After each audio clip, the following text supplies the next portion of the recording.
अब टिकट मिलने के दूसरे दिन ही सोशल मीडिया पर एक वीडियो प्रसारित होता है और सांसद जी के ऊपर धब्बा लग जाता है कि देखो भैया, ये तो बगदा हलवा खा करके पलंग तोड़ मेहनत कर रहे थे, विदेशी रिश्तों को मजबूत कर रहे थे। इस तरह की तमाम टिप्पणीबाजी शुरू हो जाती है। सांसद जी अपना वीडियो जारी करते हैं और कहते हैं कि देखो भैया, हमने जांच की मांग की है, जब तक हम बहुत कुलीन और बहुत अच्छे साबित नहीं हो जाएंगे तब तक हम चुनाव नहीं लड़ेंगे। मैंने ये पुलिस से भी पूछा है तो पता चला है कि विवेचना ठीक रास्ते पे चल रही है, जल्दी ही वो गिरफ्त में आएंगे।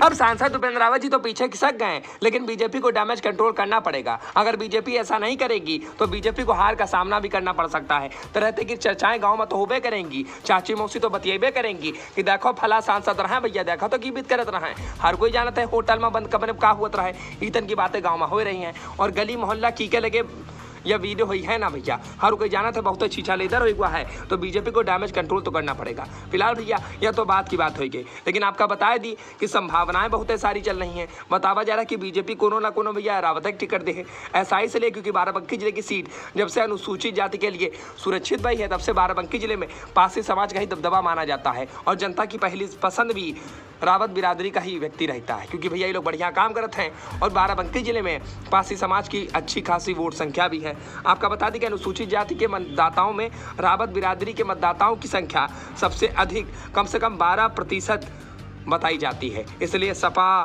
बसपा, कांग्रेस और भाजपा इसी बिरादरी के उम्मीदवारों को मैदान में उतारने का काम करती है।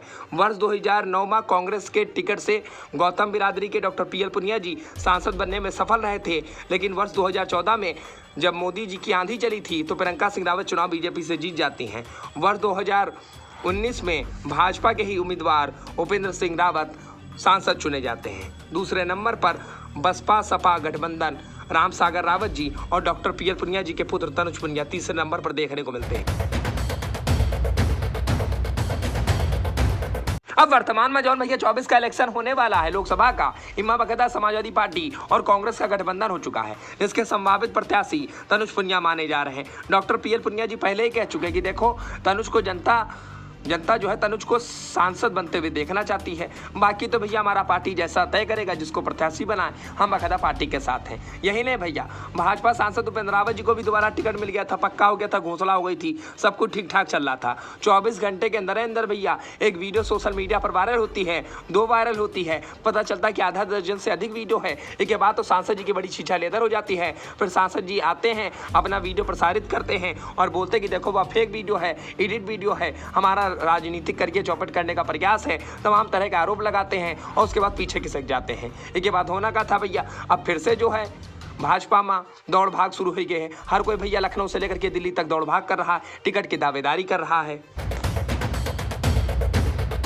अब दावेदारी करने वालों में भैया पूर्व सांसद प्रियंका सिंह रावत, पूर्व सांसद बैजनाथ रावत, ये तो मंत्री भी रहे, और भैया पूर्व विधायक रहे स्वर्गीय रामरेश रावत जी की पत्नी सरोज रावत, और पूर्व जिलाध्यक्ष का भी नाम सामने आया रहा। यही नहीं भैया, आपका बता दें कि समाजवादी पार्टी से भी जिनको टिकट नहीं मिला और भैया अच्छे खासे फैमिली बैकग्राउंड से आते हैं, तो वो भी बेचारे इधर उधर भैया देखा तो कहाँ जाएंगे, बीजेपी का ही दरवाजा खटखटा रहे कि कोई भैया जुगाड़ हुए तो बताओ चले आई। आपका बता दें कि देखो अखबार में छपी जानकारी के अनुसार शिक्षक राम प्रताप जी बताते हैं कि देखो भैया 1980 से जब से यह सीट सुरक्षित भैया अनुसूचित जाति के लिए, तब से जो है वर्ष 2009 तक यहाँ पर रावत बिरादरी का सांसद रहा है। इसके बाद वर्ष 2014 से रावत ही सांसद रहा है। और यही नहीं भैया, वर्ष 2024 में लोकसभा का चुनाव जो है अब की बार ये बकायदा रोमांचिक हो हुआ है, इस वजह से क्योंकि मौजूदा सांसद अपना पाँव पीछे किसका आए कि भैया हम तो चुनाव ना लड़ब। तो बीजेपी को एक ऐसा भैया नवा पहलवान चाहिए जिसकी तलाश बीजेपी कर रही है, जो कोई विवादित ना हुए, ठीक ठाक हुए, ईमानदार हुए, बढ़िया आदमी हुए, जो जिसे बकायदा डैमेजो कंट्रोल हो जाए और मोदी जी का मैजिको चल जाए और बढ़िया कमल खिल जाए। इस तरह की बातें चल रही हैं। बाराबंकी के लोकसभा क्षेत्र की भैया 5 विधानसभा सीटों में रामनगर, जैतपुर और सदर सीट तो ही समाजवादी पार्टी के खाते में है, तो मोदी जी का मैजिक चलना भी इतना आसान नहीं है। तरह तरह की बातें भी हो रही, आप समझे सकती हो।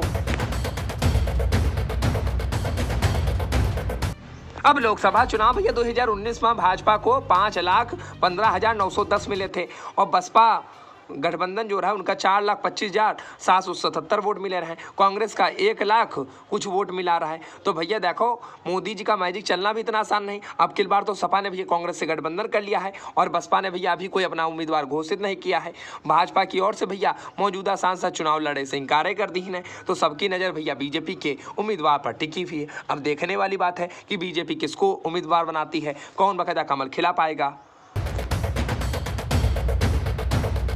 अब कीके बिरादरी कितनी ज्यादा है भैया तुम बकायदा अनुमान लगा सकत हो। सबका परसेंटेज लिखा पड़ा रहा है, ये अखबार वाले छपी है भैया, वहीं से निकाल करके हम आपका बता रहे हैं। हम बकायदा भैया परसेंटेज तो नहीं बताएंगे, आप ऊपर देख सकते हो। सबसे ज्यादा तो भैया देखा तो रावत समाज का दिखाई दे रहा। बाकी भैया हम सबके नाम पढ़ के आपका बता दी थन कि कौन कौन बिरादरी बाराबंकी में है। ब्राह्मण, क्षत्रिय, कायस्थ, वैश्य, मुस्लिम, अन्य पिछड़ा, यादव, कुर्मी, लोधी, मौर्य, कहार, गररिया, निषाद, अन्य बिरादरी, गौतम, रावत, अन्य। आप देख सकते हो भैया कीके कत्ते बिरादरी वाले लोग हैं। परसेंटेज आप पढ़ लियो, बाकी हम नाम बताएं दिन कौन कौन बिरादरी है बाराबंकी में। अब बाराबंकी जिले में कौन कौन सांसद रहा है भैया आप सबके नाम पढ़ सकते हो। सन तो हम बता नहीं पाएंगे, काफी लंबा सन है भैया, आप देख सकते हो। लेकिन सबसे ज्यादा देखा तो भैया को सांसद रहा नाम पढ़ सकते हो। सबसे पहले रहे भैया 1952 से 57 तक मोहनलाल सक्सेना जी कांग्रेस से रहे। रामसेवक रावत जी तो भैया निर्दलीय पहली बार चुनाव लड़ी है, जीत गए रहे। फिर उसके बाद भैया सोशल कम्युनिस्ट पार्टी में आए गए रहे। फिर संयुक्त सोशल कम्युनिस्ट पार्टी में रहे। तो भैया रामसेवक यादव जी तो 1971 तक रहे हैं। फिर बकायदा रुद्र प्रताप सिंह जी भैया कांग्रेस से चुनाव लड़ी है, यहू बकायदा चुनाव जीत गए रहे। फिर भैया राम किकिर रावत जी आए रहे, यू बकायदा भैया देखा तो जनता पार्टी से रहे। फिर बकायदा BLD से रहें। उसके बाद कमला प्रसाद जी आ जाती हैं। फिर रामसागर रावत जी जनता पार्टी से रहें भैया, जनता दल से रहें, जनता दल बोला था माफ़ कीजिएगा, जनता दल से रहें। फिर रामसागर रावत जी सपा से रहें, फिर सपा से रहें। फिर भैया बैजनाथ रावत जी 1999 में आए रहें। फिर रामसागर रावत जी फिर आए गए सपा से, और बैजनाथ रावत जी आए रहे भाजपा से। आप अगर सबका पढ़ सका तो फिर कमला प्रसाद रावत जी आए गए बसपा से। फिर पीयर पुनिया जी आए गए। फिर प्रियंका सिंह रावत आ गई।